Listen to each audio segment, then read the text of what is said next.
Hi, everyone. Welcome to the Minorities in Cybersecurity Monthly Community Call today. Today, I have I'm looking forward to this conversation. The conversation. I have a couple of recruiters here. Elijah Brewer will introduce himself and show with Magna. They will both. Megha. Both. I knew I was gonna mess it up. Both will introduce themselves here shortly, but. I usually have an agenda. Somebody remind me never to try to run two events back to back in 1 week. It's been challenging this week. We had the resume workshop on Wednesday, and I didn't get the agenda. But again, we're going to be talking to a couple of recruiters that actually have open positions, cybersecurity positions, about some of the challenges that they face and where they should be looking, and we can give them some advice of where more they could be looking for minority talent. Announcements to be made today. We are running a membership drive starting after this call. Well, actually, the code is live now, but if you use the code Resume 2021, you can join Minorities in Cybersecurity at a discount. Professional memberships are discounted $100, so it'll be $149 for a professional membership for a year. Government and nonprofit is 50% off, so it'll be $99 for the year, and then I'm even giving our students there a $10 discount, so it'll be $39 for the year. And what we're announcing today is that all members will receive, when asked, a free resume review. And so if you did not actually, get to go to the workshop, or, if you really want somebody to work with you, I have a group of wonderful people that actually have said they volunteered to look at resumes for me. So again, it's a perfect time to join. I'll shoot another information. I'll do another commercial, so to speak, out there. But we're gonna get to it. So first, I want to allow Elijah Brewer to introduce himself, and we'll start there. So Elijah, go right ahead. Awesome, thank you, and thank you for inviting me too. This is great. I'm glad to be able to provide any insight I can and any information I can. My name is Elijah Brewer. I am a senior recruiter here at Citibank. Right now I am the lead recruiter for our public cloud space. We are doing a very large public cloud services build out, working with Amazon right now, but we just signed a very large deal with Google. And we'll be converting and moving, not converting, but we'll be including the Google platform going forward in our cloud build. What we're doing right now is we're building the platform of all platforms for Citi Global going forward in this group. And so right now, I think, just a little about myself. I came from a sales environment, like a hardcore, like boiler room, like 400 calls, kick stuff off your desk type of the Wolf of Wall Street sales environment. That was my beginning before I got into recruiting. One of my colleagues from the sales environment got into recruiting, and they were like, look, you're kind of nice. Like, I don't know how long you can do this, but recruiting might be up your alley, Like, you're not really I can't sell, like, old ladies, like, new stuff. Like, I just can't do it. So, but I was really good at sales. So they identified that, and they said that recruiting is right up your alley. So I took a lot of those skills that were transferable, and we'll probably talk about that, I'm sure, today, and took that to the recruiting world. Worked for a small mom and pop company, cut my teeth there, and then Citi called me from LinkedIn, and they said, hey, look, we saw your background here in sales. We see that you're a recruiter. We need this over here. Would you be open? And I said yes, and here I am 6 years later and a couple promotions later, and I'm running a whole, tech cloud project, ramp up. So that's a little bit about my background, and I guess we can get into what we're looking for later, but that's me in a snapshot. Yeah. Well, that's great, and I'm going to tout, and the reason why I let Megha go second is they're actually a corporate member. Citi is not. So we. I knew I was going to get that at some point today. Megha Sharma is here representing Millennial Corporation, who often posts jobs on our job board, and it's still actively recruiting. So I'm going to allow her as a corporate member, City, to go ahead and introduce herself. Mary, I love that. I love that. That was a good call out. Okay, well, hello everyone. My name is Megha Sharma, and I am a senior technical recruiter and part of the Diversity and Inclusion Council over in Millennium Corporation. Now, what is Millennium Corporation? We are a systems integrators. We are a DoD contractors. We are based in Arlington, Virginia, although we have another location which is in Huntsville. We have a huge presence within the Army, Air Force, and Navy programs. And most of our work is within the cyber world. So if I have to give you a quick rundown on our services, I would say anything and everything under the cyber umbrella, from cyber policy to infrastructure protection to vulnerability assessments, penetration testing, security operations support, cloud security, cloud computing, and so on and so forth. We are very big on the requisitions where each and every single position requires a security clearance. And that's where, I'm going to start when, we get deep dive into the discussions and things like that. I have over 10 years of, technical recruiting experience.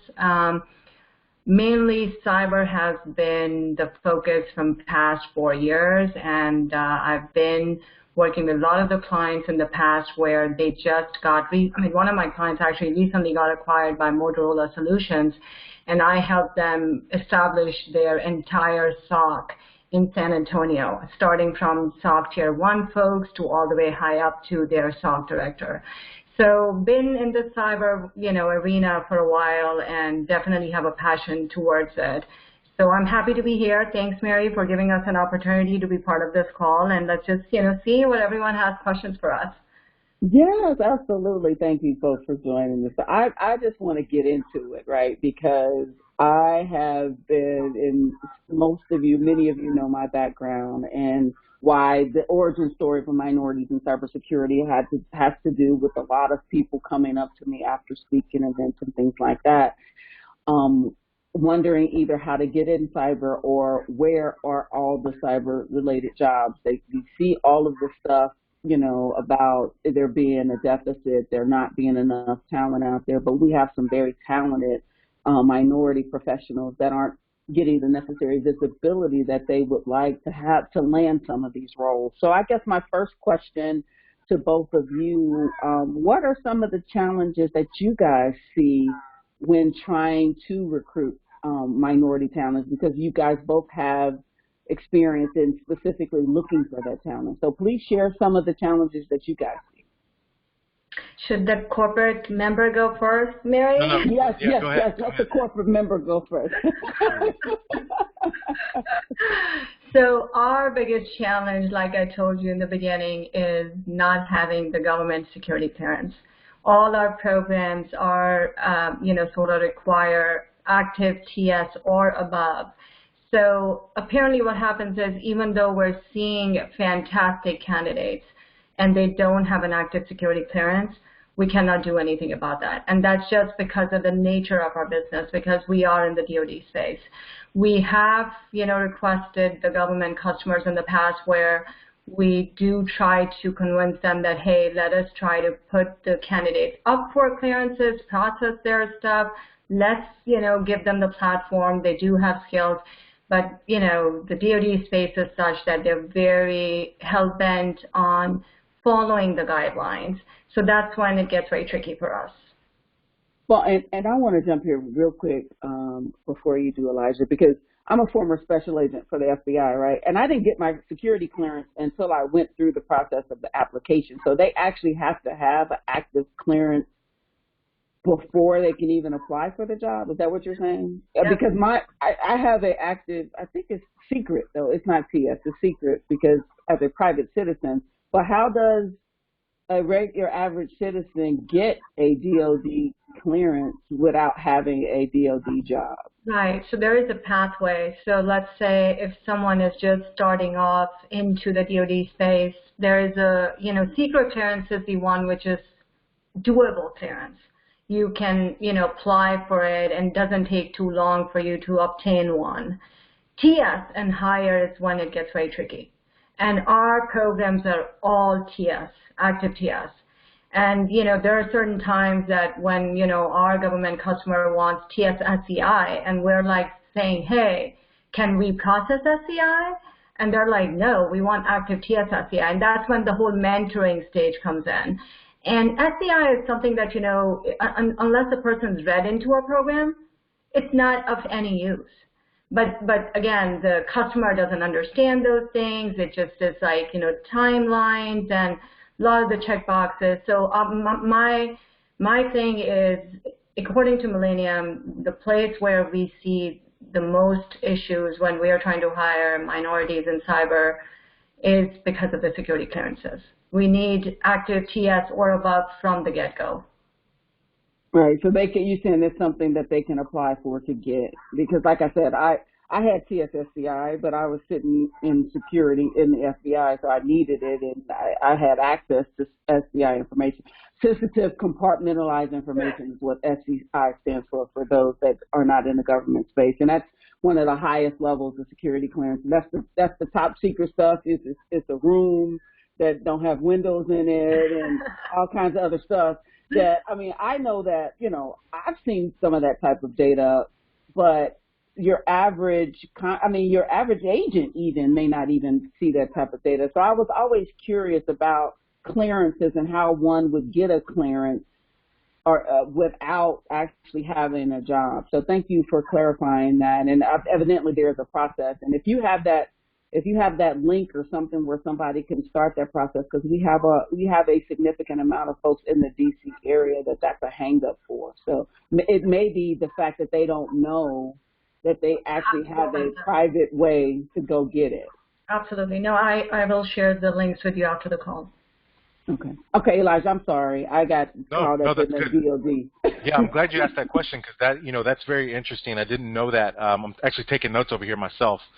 So thank you for that information. And people ask me these type of questions all the time. So, this is great. This is why I wanted to join. I learned a lot of the intricacies of cyber while I'm on these calls. So, maybe some of those people that you can't bring on over there, send them my direction. So we'll, because we don't need any clearances over here for most of our jobs.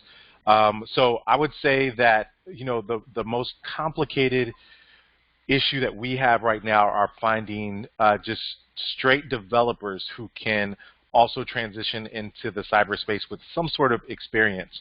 And a lot of times they don't need experience. They just need interest, but also be developers, right? Be front-end, back-end developers, full-stack developers. Like, that's what we're really looking for. And, in our space, especially in the cloud space, the cloud is new. This is not something that people have been doing for 15 years. So a lot of times when I look at resumes and, we're searching for talent, I see 15 years of IT experience. Like, that's great, but I know you haven't been doing cloud for that long. So how long have you been doing cloud? And when you dig into it, I got an AWS certification, last year, 2 or 3 years ago. Like, everybody has those. Are you a developer? Are you hands-on? What were the last projects you're looking for? So I think the one of the things that make it complicated for just talent in general, but especially, minority talent and female talent also to add on to that, is just how long have you been working in the cloud? How long have you been working as a developer?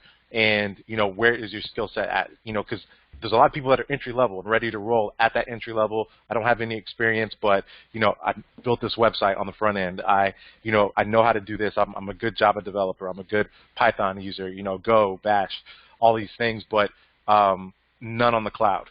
So that's if it's just a little bit on the cloud, I can bring you on. Like, we're good to go. If it's zero on the cloud, then it's very hard. And for we're building out a cyber org from scratch right now for this specific project. And that's the issue that we're having. We're having a lot of people that have cyber experience, knowledge, understand it, but they've never built anything on the cloud. And so that's the most challenging thing that we're dealing with right now. Elijah, I have a question for you, since, you mentioned something that, Sometimes folks have wealth of experience, but they don't have experience within the cloud. Mm-hmm. Now, I totally get that. I understand that, there's a requirement and things. Now, there's a huge difference between a commercial space and the government space. Yes. In the government space, we work with the strict LCATs. In the commercial space, you do have a wiggle room and the flexibility. Do you guys over at Citi have any sort of bandwidth to train some of the fantastic developers on these technologies and, sort of give them the platform and then hit the ground running? Or is it more like you want someone to bring those skills to the table? Like you just said, cloud is a sort of very new buzzword, right? Not everyone kind of has experience with it. So how do you guys have the bandwidth within the team where you can train them or no? So the good thing about Citi is there are a lot of different avenues. So as a company, yes, we do have the bandwidth to bring somebody on board and transition them over. In the public cloud space and what we're doing now specifically in cyber, we do have to have a little bit of, you have to have some cloud knowledge and some experience in the cloud. Just because because of the, you've probably seen this on the news. It's like this is not, new news, but the Revlon thing, the hundreds of millions of dollars that we click the button, and when you do those type of things as a financial institution, there's repercussions. And so now we have, you would know this in the government space. Now we have the OCC, breathing down our necks on a daily basis, and they want answers, and they want transformation, and they want, risk. They want more risk, and they want more handcuffs, and they want more reports. So with that, and us also moving into the tech space now, we have very little bandwidth to train in this cloud space, right? But as an organization as a whole, yes, there are, what we call analyst positions, where people have 0 to 2 years of experience, maybe developers, maybe straight out of school. If they're really, really talented, and they're coming straight out of school, or you're just really talented and haven't worked in the cloud, there are positions for that. They're not very many, but there are positions for that. You just have to kind of look and dig for them. Did that answer your question? Yeah. No, thank you so much. Good. Well, I have a 14-year-old that's coding right now, Python. So I'm going to send her to you for a job. Good. Send her. There's and this is kind of what we do, and I'll let you know what our process is, just so people are, specifically on the public cloud projects that I'm working on. We are putting people through a coding test, a coding exam. At some companies that call it CoderPad. The version that we use is called Codility. And so when anyone applies to a job and they want to come on as a developer, we run them through the test. And we have a easy level, a medium, and a hard. And so we see how they score on the test. The easy version is just a bug fix, a simple bug fix. You can fix it, and you can do it in any language. And if you pass it, we can at least, at minimum, hire you at Citi, right? So it's not a very complicated. So if somebody's been coding for 6 months, 8 months, and they understand the language, and they'll be able to at least pass that. And that's what we really look at. So recently there was a student that was in college. He's in his senior year. He's not even done yet. He went and he scored 100 on the Codility test. I didn't even look at his resume. I just sent his test to the management team. And I'm like, hey, he scored 100. Like, there's not very many hundreds. Like, our lead developer is the one who designed the test, and he scored a 75 when he sent it to himself. So, anyone who's scoring 100, we're like, who is this? Like, and it just turned out this person was very talented, very skilled, still in school, in an internship, can't start until after June. And we interviewed him back in December. This is somebody who still had a lot of school left, and we brought him on board. So if you're skilled and you're talented and you're a developer, the rest can be taught. Like the cloud platform can be taught. So so if you have somebody that's coding, they're coding in Python, I encourage them to learn Java as well. I encourage them to learn Go as well. And these things, once you learn Python, these things are, you can start to learn these other languages pretty fast. I'm sure everybody on this knows this already. But the more skilled you are, the more flexibility you have in getting into these spaces, especially here at Citi. Okay. All right, so I want to ask this question, the next question, because we're going to run over because I always do, but job description, right? And so one of the biggest complaints and I've actually had to talk to recruiters about these job descriptions, and actually Megha touched on it when she mentioned TSSCI, and they're not even dealing with SCI information. The actual requirements for CISSP in 2 to 3 years experience, when you can't even get a CISSP without 5 years of experience. I've seen those job descriptions and things like that. How closely do you work with your groups to essentially, gauge expectations, right? Because I've been a hiring manager, right? And I know, we had standard things that we had to put in a job description from a corporate perspective that wasn't necessarily aligned with what I actually wanted. So how closely do you guys work with your stakeholders, or the ones that are posting these jobs, to say, okay, you're not even going to get anybody. Nobody's going to fit this job description. Go ahead, Elijah.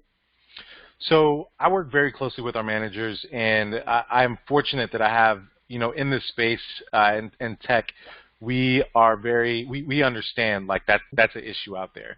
So and for us, it's very telling right away. If I post a job, and no one's applied to it, in 3 days, or there's only been 7 or 8 applications in 3 days, then I know there's something wrong with the job description, and I can pull it down, look at it, like send it back to the manager and say, did you read this before you sent it to me? Like, are you sure this is what you're looking for? And so we're able to change it and make it work. But it does come through. We did a huge project in 2019 of revamping all of our job descriptions, and a lot of it was very generic, did not make sense. So now, as an organization, we are used to re-looking at these job descriptions and making sure they're proper. And but you can tell right away when you post a job, like there's something up with the job description, especially here at City, because usually I'm getting 75 to 100 applications on roles within like I can put it up on a Friday. On Monday there'll be 80 applications in there, or 70 or 60. And if there's not, then I know that there's something up with the job description. So we do try to work with it, but not all companies do that. So it can be frustrating for everybody. Hey, Mary. Yes. Oh, I'm sorry. This is Mosi. I have a follow-up to Elijah's statement or answer in your question. Elijah, like, what if you don't see a certain amount of diversity in the responses? Because I know one of the things that I've seen is if the job descriptions are written the way Mary asked about, or if they have these, excessive requirements, that certain groups will be fine applying to those positions, even if they don't meet all the requirements, but minority groups tend to be more cautious about applying to those positions where they don't meet all the requirements. Yeah, so that's we I don't know if you've seen this in the news either, but City has a very large push right now going on, looking for minority candidates, diversity. Like it's a big deal, and from the HR public perspective, when they talk to the media, it's diversity. Like they're looking for diversity. We're looking to be a diverse space, but internally, it is women and blacks, and preferably black women. Like that is what we're looking for, and that's what we're driving for.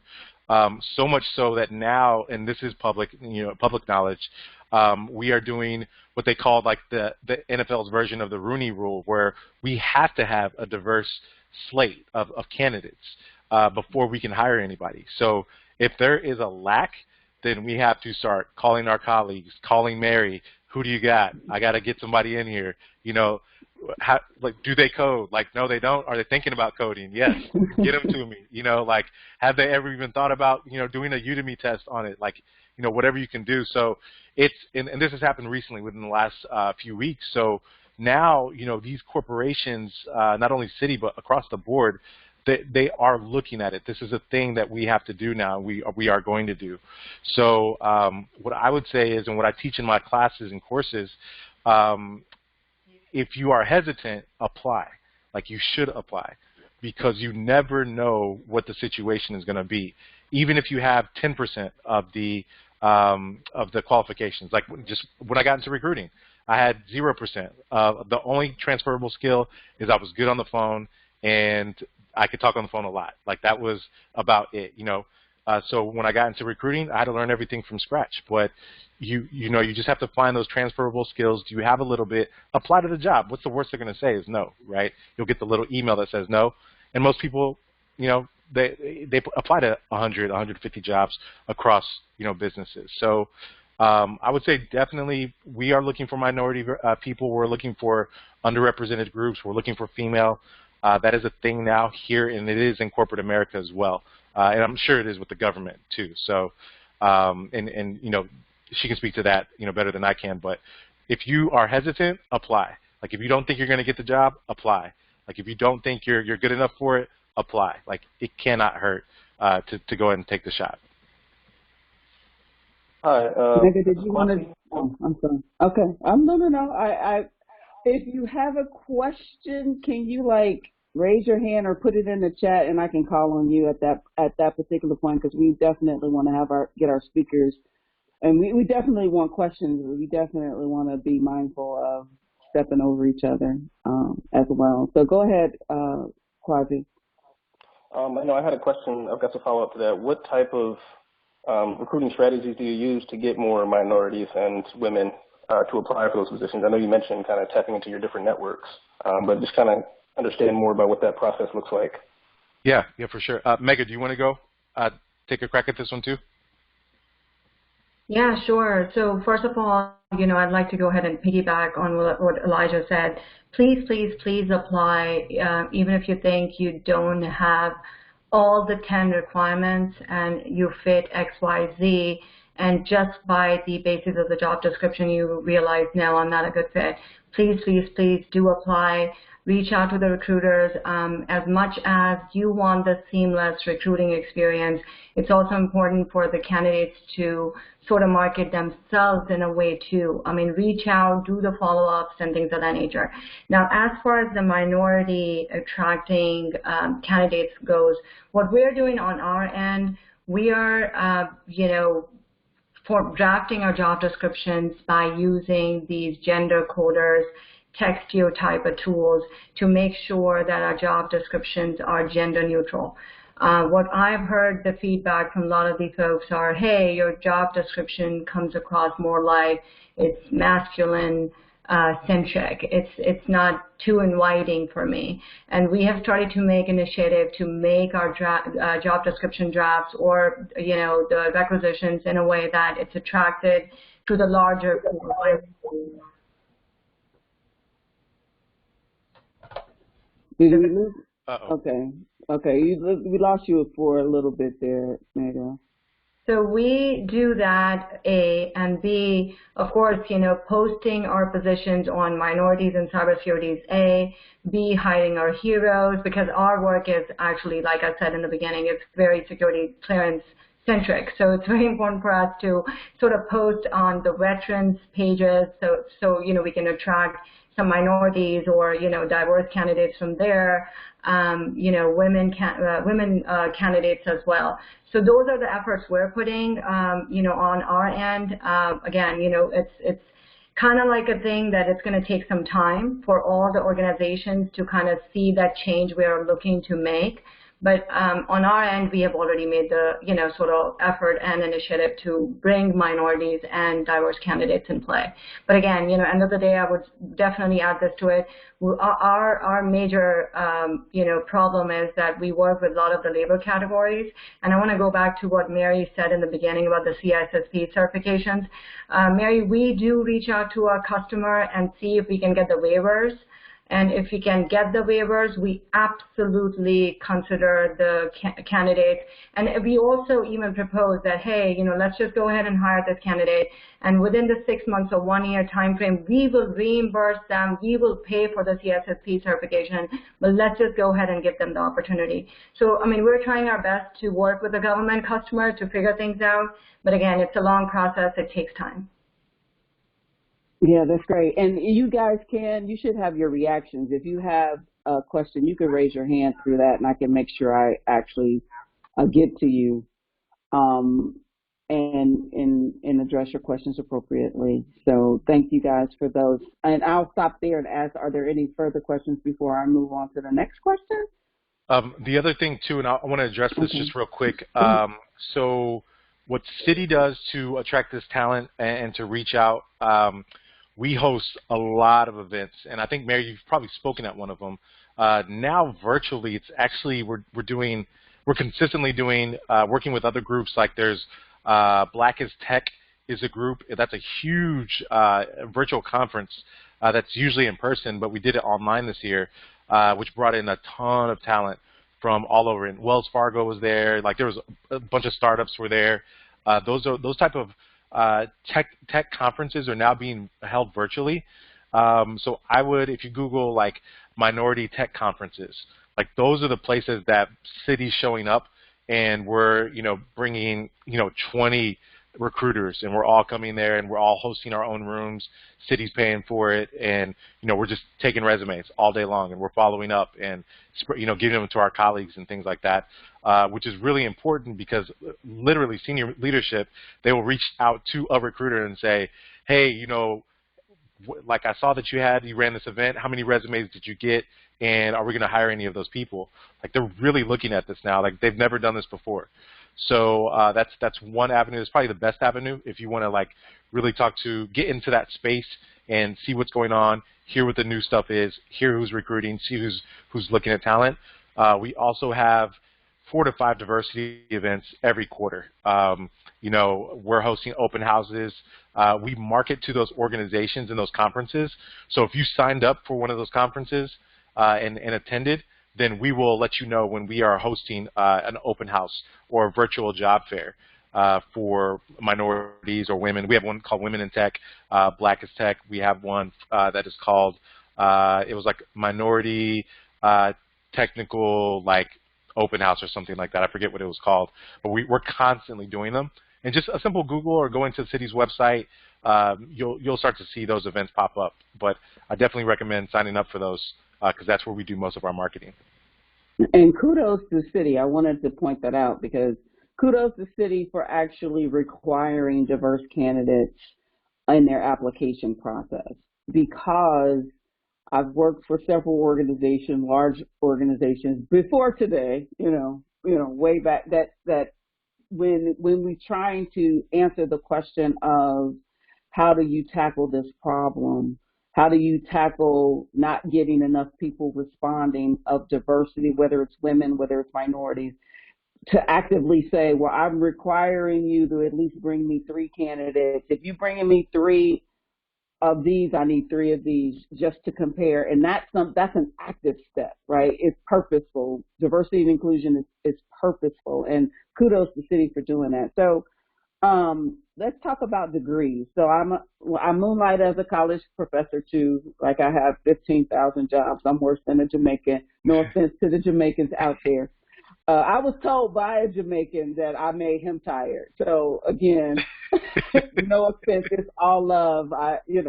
But let's talk about degrees because I have my students that are in college that are going to be college graduates. They're a little perturbed that a lot of the companies now are waiving the degree requirement, and a applicant can make up for by work experience or, like you said, being talented. You had a guy, Elijah, you had the guy that was already still in college, right?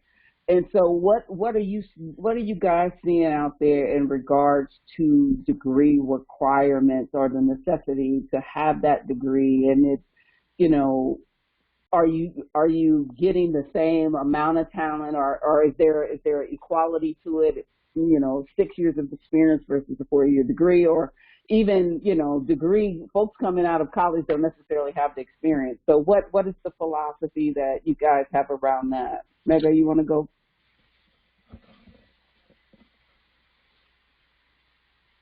I mean, Megha, you're on mute if you're talking. I know you're in the government. Sorry, yeah, I was talking and I was like, what happened? I'm sorry about that. So for our case, yes, you're right. I mean, a lot of the government requisitions are also changing now. They're saying that, hey, if you don't have a degree, in lieu of that, if you bring 11 years of experience, 10 years of experience, we'll be fine with that. But having said that, there are also certain times when they're very firm on having a degree in cyber, degree in, engineering and things of that nature. And even if we can, work something out where like, hey, if you have a degree and you don't match the years of experience, we are trying our best to work with the customer to, still give the opportunity to the candidates to interview, because like Mary, you said, some people have the qualifications, just not the years of experience, and that should not hinder the process. So we are trying to do that also. We're trying to sort of, change the mindset there to, if no degree and 11 years of experience, but how about, having a degree and not having enough years of experience. So we're trying to, work with the customer. We're trying to see in any way we can, bring that change. That's all we can, sort of try on our end. Yep, I would also say I would agree with that.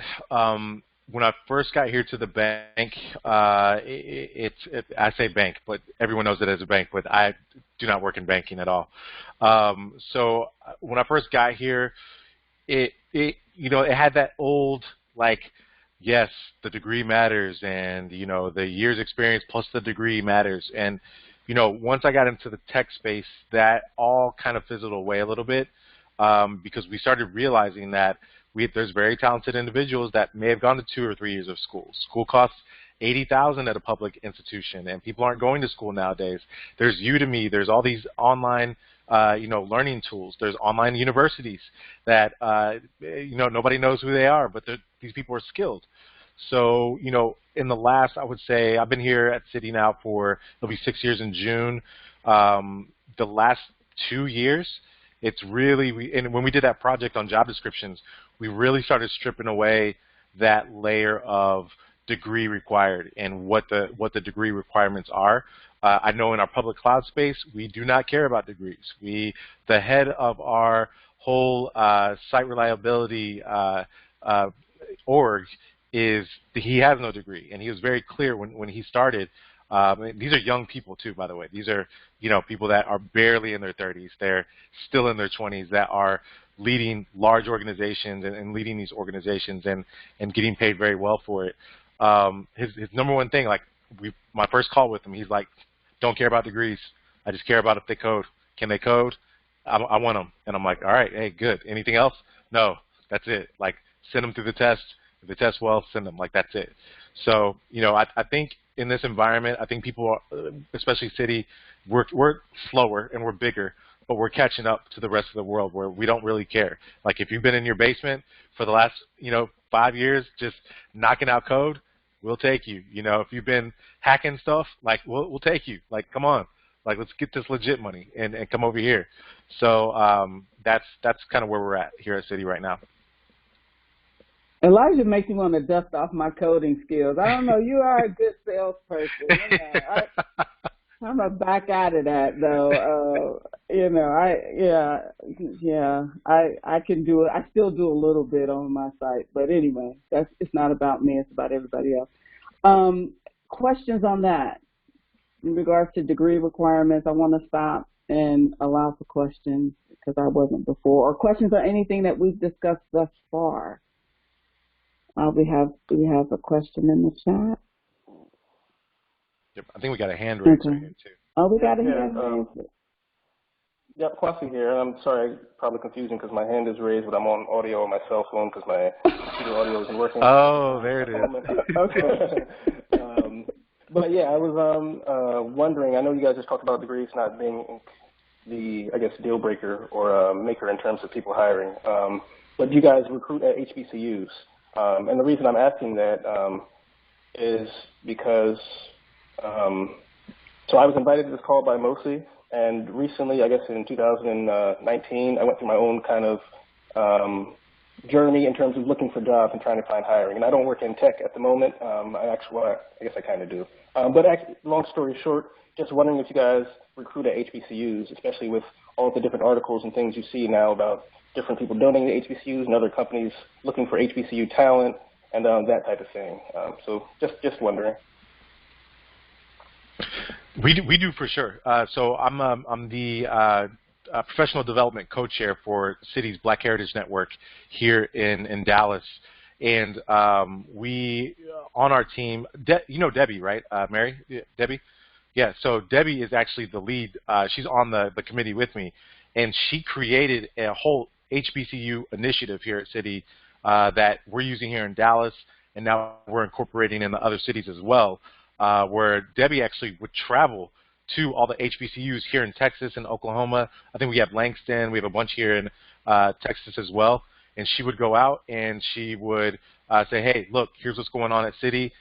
Here's the recruiter, and point her towards me and, a couple other my colleagues. And now we are actually going to those schools, reaching in.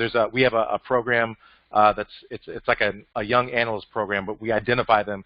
Early identification is what it's called, it's EID, where we go in and we talk to college sophomores at HBCUs, and we're looking for female and minority talent.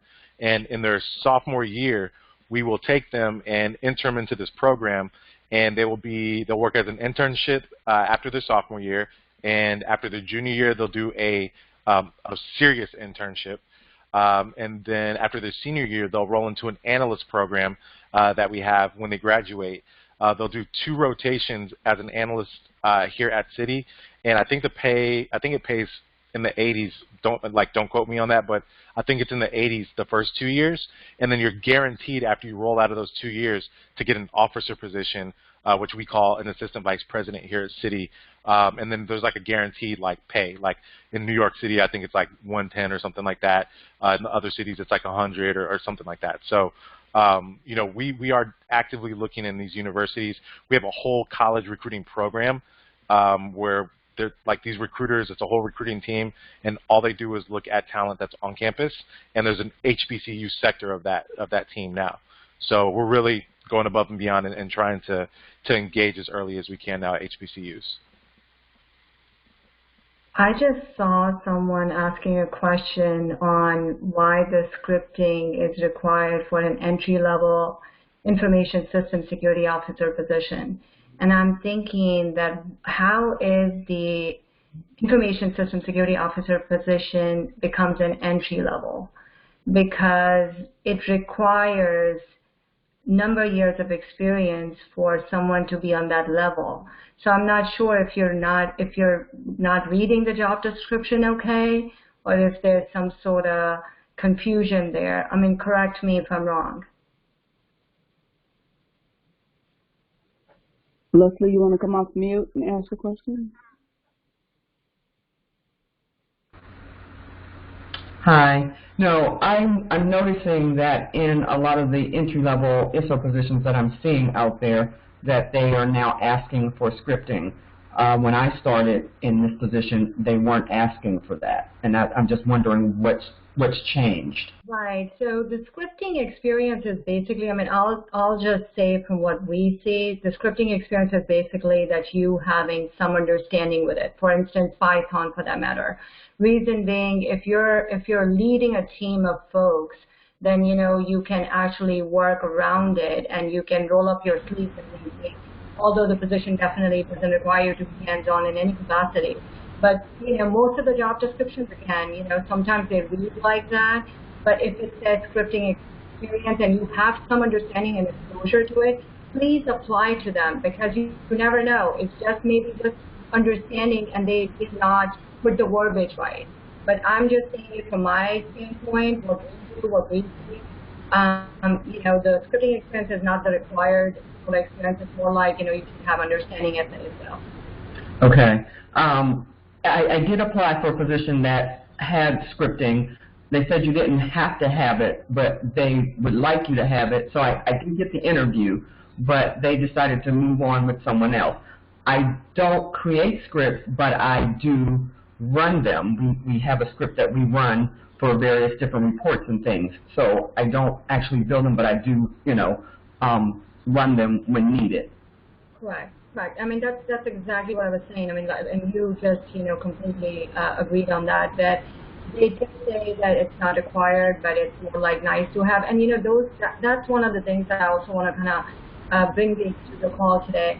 When you're reading the job descriptions and when there is a tab which says required and then there's a tab which says desired, there's a huge difference between a required and a desired skill. Desired is more like an icing on the cake. It's like, oh, well, if you bring it, it's awesome. But if you don't, it just it's not a deal breaker. So you should focus more on the required skills. And again, having said that, even sometimes with the required skills, there is a flexibility. I would say, apply even if you have an understanding with it. Talk to the recruiters, tell them what level of experience you have, and they will be able to, sort of guide you through that. Okay, thank you. You're welcome.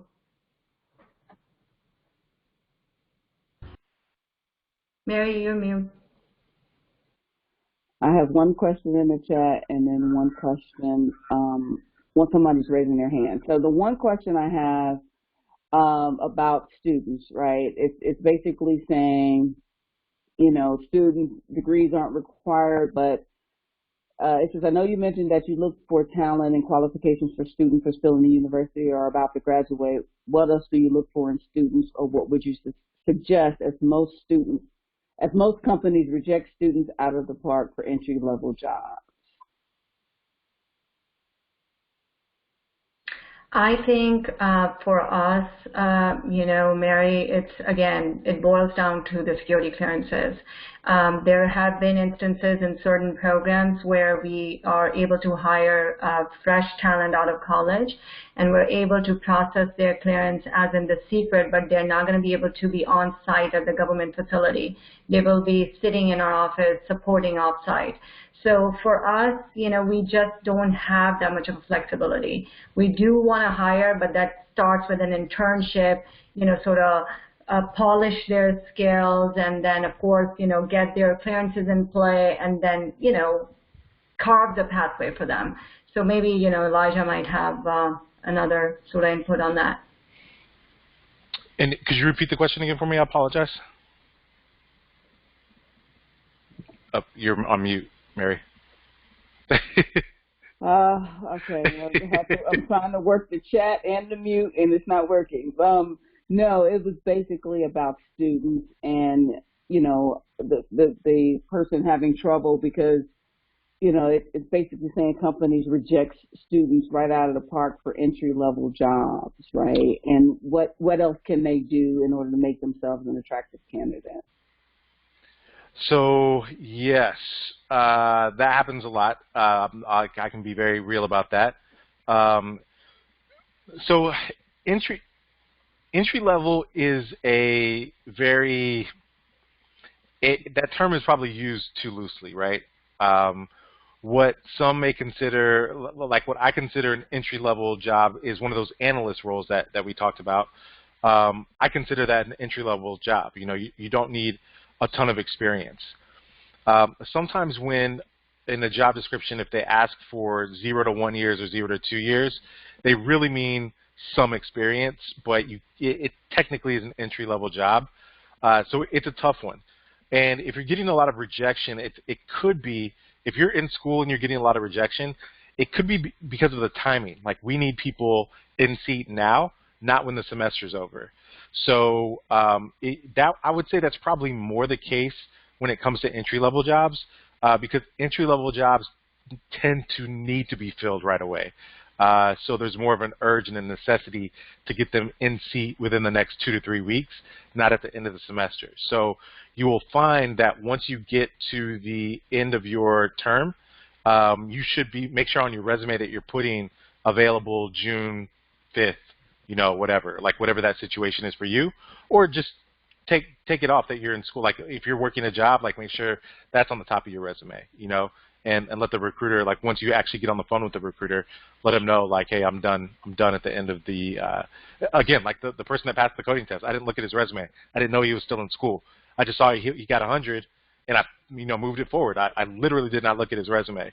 So I didn't learn that he wasn't graduating until June, until he got to the interview, and they're like, hey, did you know this guy was in school? And I'm like, no, I did not know. Like, I know he scored 100 though. So I was forgiven for That's what I do forgiven. know. Yeah, I do know he scored 100. So I don't know what else you need. Y'all better make it happen. Yeah. So that's it is a little tough when you're in school. I've been there. I get it. I look at resumes all day, and I do have I'm the one that sends the rejection letters to people that are in school. But it's usually it's a need-based thing or a timing-based thing more than a skill-based thing for sure for entry-level roles. Okay, well, let's dig into that a little bit deeper. As the last question at least on my side, tips and tricks. So we had our resume workshop on Wednesday, and we had a lot of attendees. We had more registered than were there, but we got a lot of people looking at the recording. But the question is tips and tricks of getting in front of the recruiter. You just said leave it off if you're in college, and then leave it up to the recruiter to ask the question or whatever. If you're talented, are there any other tidbits or nuggets that you could say to applicants that are pitfalls that they may be putting on their resume that will immediately cause you to move forward or move beyond that particular resume, or vice versa? If there's something that they can say or bring to the top that essentially will get you, that interview at least, outside of scoring 100 on the code. Yeah. No, and it's funny, you were doing the resume training. I was actually doing that training for a very large organization, and it was the Black Heritage Network for New York City. We have a network called Family Matters, where it's one of our largest. There was like 600 people on the call. So I was doing a resume and interview training for those groups at the same time. Like, that was like the one time of the week I couldn't do yours. So, I apologize for not getting to it. But yeah, I talk about this all the time with resumes, especially here in corporate America. If you're putting things like, what are all of them? I'm trying to think off the top of my head.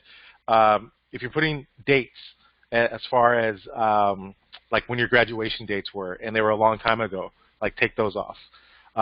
Sometimes it hurts you if they're like 3 years ago. So take that off. Like, I have not put a date on my resume in a long time. So keep the dates off your resume as much as possible. If you have, let's say you're older, I don't know the age range on this call, but if you're older and you've been working for 25 years, don't put 25 years of experience on your resume.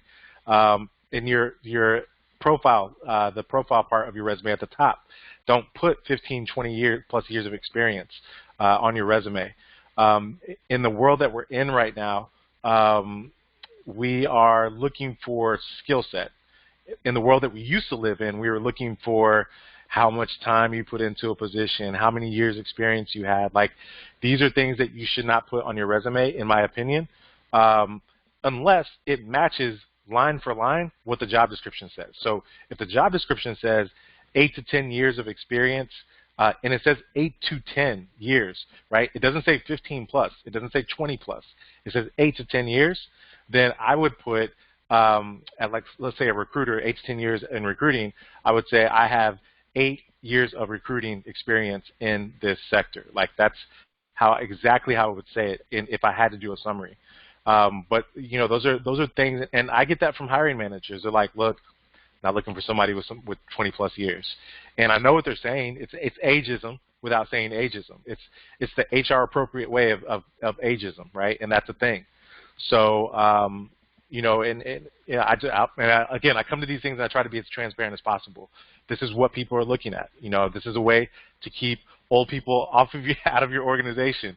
And that's I know you can make that face. I get it. I'm just being real.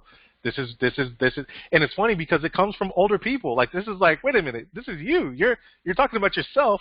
You're telling me not to hire you. Like, you just got this job. So it's tough. It's a tough spot. I would say those are things.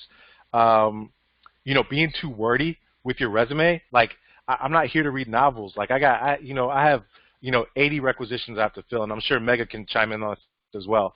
Like, bullet points, like bullet points, bullet points, bullet points. Like, do they match bullet point for the job description? Like, I view the job description, I know what the bullet points are, and my brain is wired to look for those things on a 6-second scroll through your resume, and that's all the time I'm taking. It's 1, 2, 3, 4, 5, 6. So that means if you have like 4 pages, I ain't looking at it. Like, I'll look at the first page, and if it's pretty good, I'll scroll to the back to see what school you went to, and then that's it. Like, I'm done. Like, I'm not looking at 4-page, 5-page.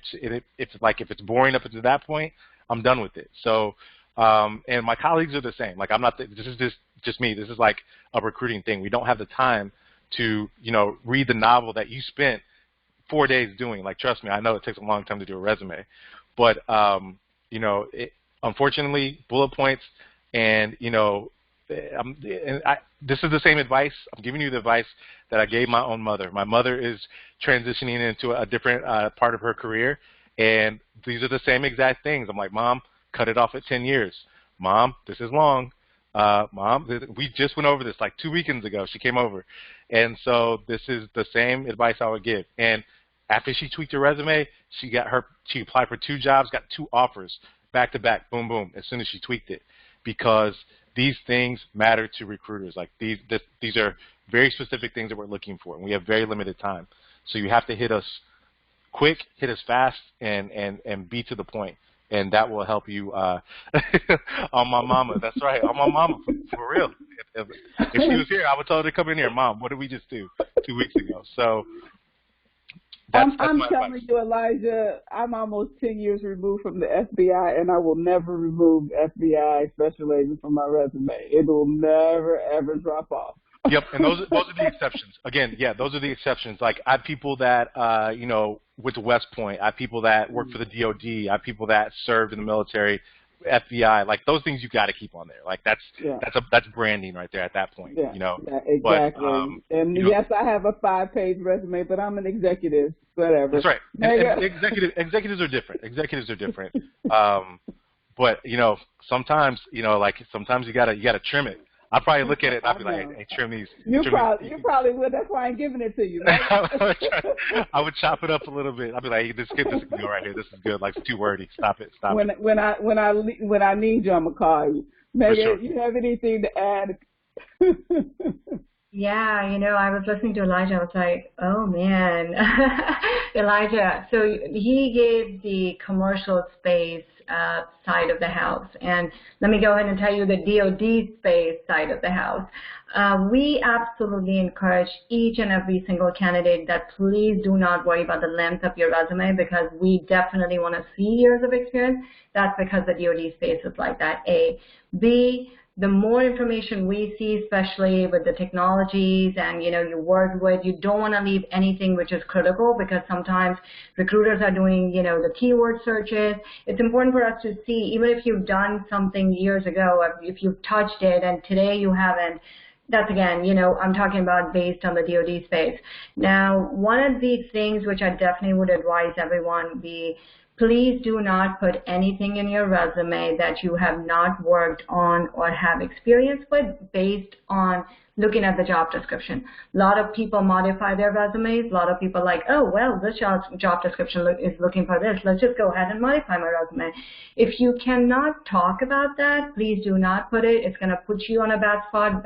It's going to put recruiter on a bad spot. It's going to, sort of waste everyone's time. So my 2 cents will be, don't fake it.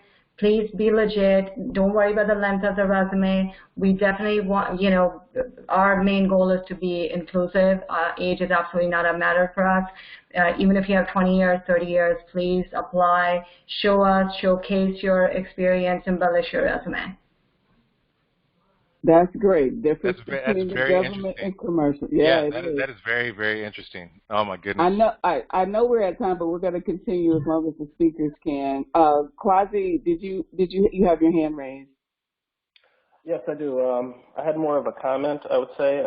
So I just want to start off, I guess, by thanking Mary, yourself, and Nosi inviting me to this call, as well as the things that Elijah, you guys have been saying is very, very helpful. But I wanted to say that through my own experiences, I guess, looking for work, I actually started a recruiting agency specifically for HBCU graduates and students. in 2019. And so when I saw the title of this call about finding minorities for cybersecurity, I was really excited because, as I was saying, there's so much out there about different companies trying to recruit HBCUs, and that's one of the things I've been trying to do over the last year or so, is trying to build out this database where I have a bunch of students and graduates who go to my company's website and register online and provide their information, and then we kind of help them cater and find jobs for them where we provide them to different companies like Citi and Department of Defense, for example, to kind of pitch them and help them get interviews with these different places because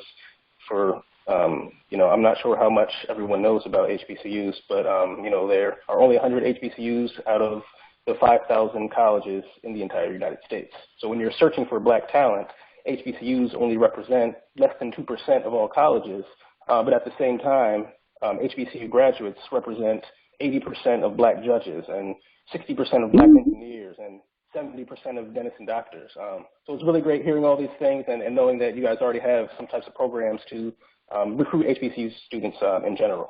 So this is really great. Well, you're talking to an HBCU grad, so I went to law school at Texas Southern, so it's something near and dear to my heart. So I completely understand. Anybody else have any questions? I'm mindful of the time, but I really am enjoying this discussion. So, are there any other questions by the folks on the line?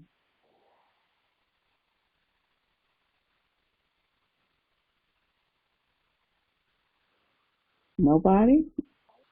I'm quick to pull it. It's that time. So I mean, you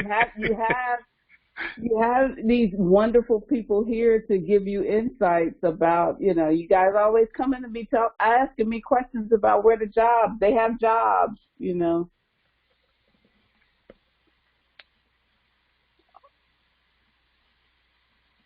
I was told to wait 30 seconds for the introverts to actually ask questions, but I'm really impatient. I can be, but you know what?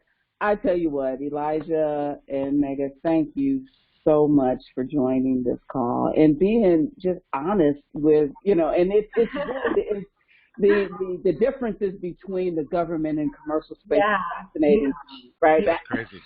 I did not know that you guys encouraged to put everything on there. That is. I was listening to Elijah. I was like, no. I want.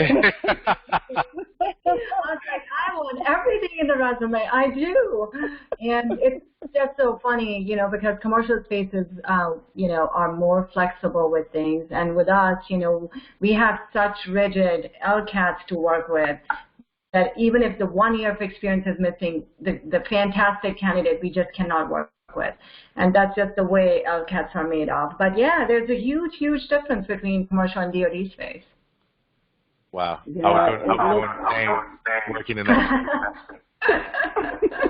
Insane. Absolutely insane. So about, I got a question about any advice that you guys have for employers that are looking for experienced candidates. I think, Megha, the DoD space is one of those spaces that, encourages like length of resume so you can get a full-fledged, understanding of the career in the space. And, former FBI, they go way back in that background check. They go way back. So they're looking for character. But any advice that you have? I mean, Elijah, you guys, sounds like you guys looking for the young talent, and you discriminating against us old folks. It's my birthday next week, darn it. And I'm thank you. And I did not discriminate. I want to see 30 years of experience. Thank you. At least I'll get a job. I'm gonna get a job. Working back for the government. Elijah ain't gonna hire me. It makes sense now that you're bringing it up. We look at, Congress, we look at the Senate, everyone's 80 plus years old, nothing gets done, it's slow, we can't move, I get it now. I see where it starts. It starts with the resume. Any advice for employers that are looking for experienced candidates? I mean, I know Elijah probably is not that person. I think that, at least for the job seekers that are out there, and that are experienced, and I'm not in the market, but I know what I would be looking for in a job description. And honestly, and I'm going to tell you guys this, you know, from my perspective, I haven't gotten an executive job based on my resume. My resume was always an afterthought. For every role that I've achieved at the executive level, it's been my network, and it's been, oh, we got this job, because a lot of times they don't post the experienced, you know, jobs. Is City that way? Is it hey, you know, I know this person, I'm gonna bring this person in? Because VPs don't usually go through the applicant process. Is that fair? So yeah, everyone definitely goes through it's both. It's both. I mean, we're a really large company, so you know, in small pockets, you know, there's people that, you know, I got in here on, you know, somebody just looked at LinkedIn and said, hey, I'm gonna bring this person on board, but I got promoted at City because of somebody that, like, who I worked with in that space. They got promoted and they're like, hey, I'm going over here. You coming? And it was yes, you know, and that was it. It was a done deal. So, you know, it works both ways. There's people, you know, with this org that we're building right now, I'm probably going to be brought up on charges in New York State, because I've literally robbed Goldman Sachs of everybody that they have in their cloud space. Like, everyone in Marcus, I have stolen, like literally stolen from Goldman Sachs. And it started with the head guy came in and he's like, hit up Goldman, and would just give me names. And that's what we would do. I have a team that works with me. So bad. You're going to jail. I'm good. They're after me already. I already know it. So, you know, it does work that way, you know, where people are like, hey, here's the situation. I'm actually, the reason I keep looking over here is I'm like, I have like 3 offers going right now. You know, everyone wants to do everything on Friday afternoon. Yes, so I'm looking and I'm like, okay, yep, I see it. Like, I'll do the offer in here in a minute. But, you know, these are people, like, I'll have to we'll do the whole hiring process, and I'll open the role just to hire this person into it. Yes. So, you know, so it is a network. That's what happened to me. Yep. That's what happened to me. And that's how I got into recruiting. Like, it was in doing sales. Someone said, hey, this Elijah guy is good. I interviewed. Then they're like, hey, give us a couple of weeks. We got to open the role. And we'll open the role. We got to leave it open. Yep. Yeah, leave it open for a week or so, but don't worry about it. We'll call you. Yeah. When it's a done deal. So, yeah, absolutely. And we do look for experience, right? We want to experience people in this special cloud space. We're looking for the skill set. So if you are 50 plus and you can code and you score 80 on the test, we'll take you. Like, we don't care. Like, you know, wait. But no, don't try to clean it up now. Don't try to clean it up. No, I have to. We're not believing. We're not believing. You're recording this, you can like put it out there, and they're like, Elijah said. Like, you know, so no, but we do. I mean, I understand exactly what you're saying. I mean, it's just, you're being real, and it is out there. It is out there for the Gen Xers like myself, and it's just, you know, you're not stating anything that I'm not aware of. So. Yep. But all right, guys, I know it's 5:10 on a Friday. Oh, at least here in Dallas it is. I know it's 6 o'clock on the East Coast. I'm going to ask if there are any more questions right now before we actually close this call. It's been a great conversation. I knew it would. I knew it would be a great conversation. And I want to thank everybody that spent some time with me on this Friday. Hopefully you guys got some good information out of it. And don't let Elijah talk you into being a coder. He has to be over here want to dust off his coding skills just because I can. But if you're not a member, remember I told you guys that we're running a membership drive. You get a discounted code, and I'll put that out on social media and send the email for those that are on our mailing list. And again, thank you guys so much for joining. Thank you, Megha. Thank you, Elijah, for being so honest with us, and thank you for joining. And hopefully, I can put you guys on my list of resume reviewers, and you can help us out, you know. Going forward. That'll be great. Absolutely. All right. Have a great, great afternoon and weekend. Thank you so much for the opportunity. Thanks. Thank you. All right. Bye-bye, guys. Bye-bye.